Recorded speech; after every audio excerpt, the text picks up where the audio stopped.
So, first things first, there's a little controversy around the Odyssey about choices with the casting, especially, right? And I will say I understand a lot of the anger because Hollywood just does questionable things where they cast, they make terrible choices, right? No one more than Queen Helen of Troy was just badly cast. Like, I will say it doesn't take away from the experience of the film, right? You still get a really good experience. Our scenes are not long and they don't impact, they don't drag on, right? So it's not a big deal at the end of the day, which is why it's even more bothersome. Like, why not just make it someone else? But I digress. I will say there are stronger performances and weaker performances, right?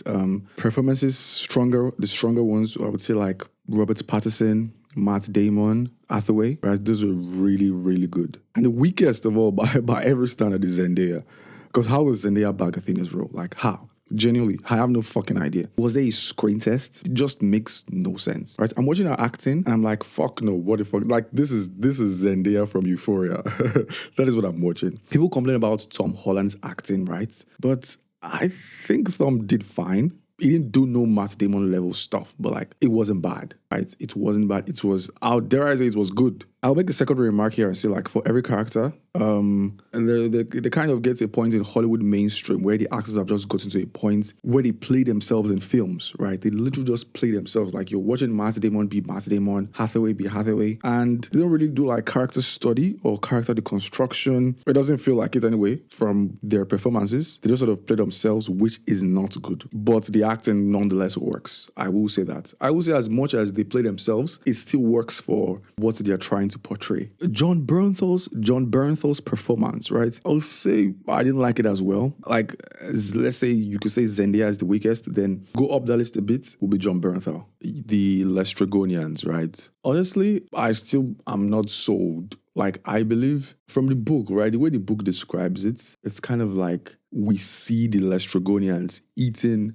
the men on the shore. And Nolan has instead gone for this armor plating, right? Mid-sized human beings in like just plated stainless armor or something like that. And honestly, I don't agree with that. That's just like completely. This is just something else, right? These are not the Lestragonians. Those are some other people. The sin on sin. So I've seen so much about Ellen Page and Achilles as a character, right? But it's just wrong.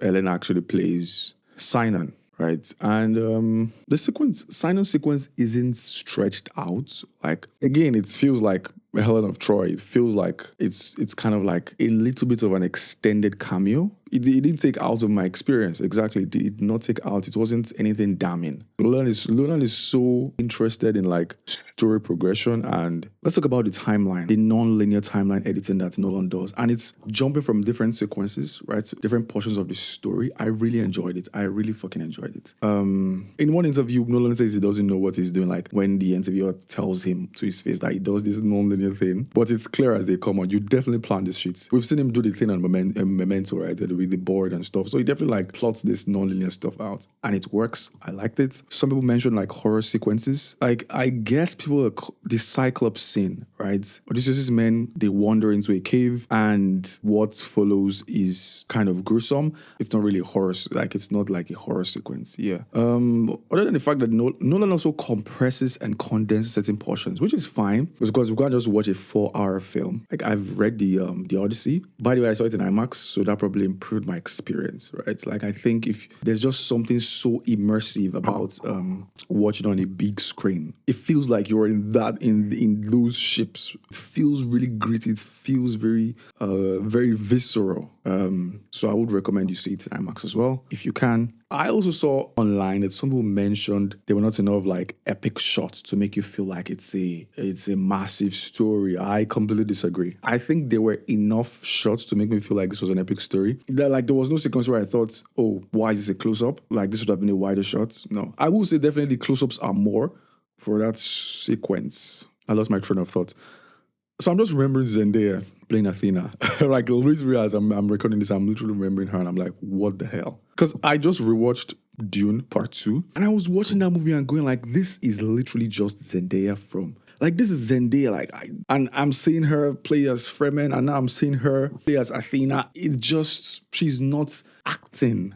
She's not acting. maybe I'm giving out too much smoke, right? So let's just keep it moving. What else am I not talking about? The score, right? The score is done nicely. It fits the movie, right? It really fits in with the movie. The sound design is immaculate, just straight up breathtaking. The things Nolan does, like accompanying sounds, they reinforce certain feelings. It does it with like drum beats to quicken the tempo. Feels very escalatory, and it's so nicely done. It drags you in, like it makes you think like, okay, some shit is about to pop off, right? Some shit is definitely going on here. My favorite sequence was the Trojan horse scene, right? The Trojan horse. The soldiers hide themselves in the horse and they wait. So we kind of get a perspective of what it's like to be inside the horse, right? And as someone that has read the Odyssey, I didn't quite picture it that way. I'm trying to give you a fleshed out review without really spoiling anything, but the scene is very grounded. That was my favorite sequence by far. The non-linear editing, let me get back to that for a second. I will say it definitely helps compress the story even better. Because if you think about,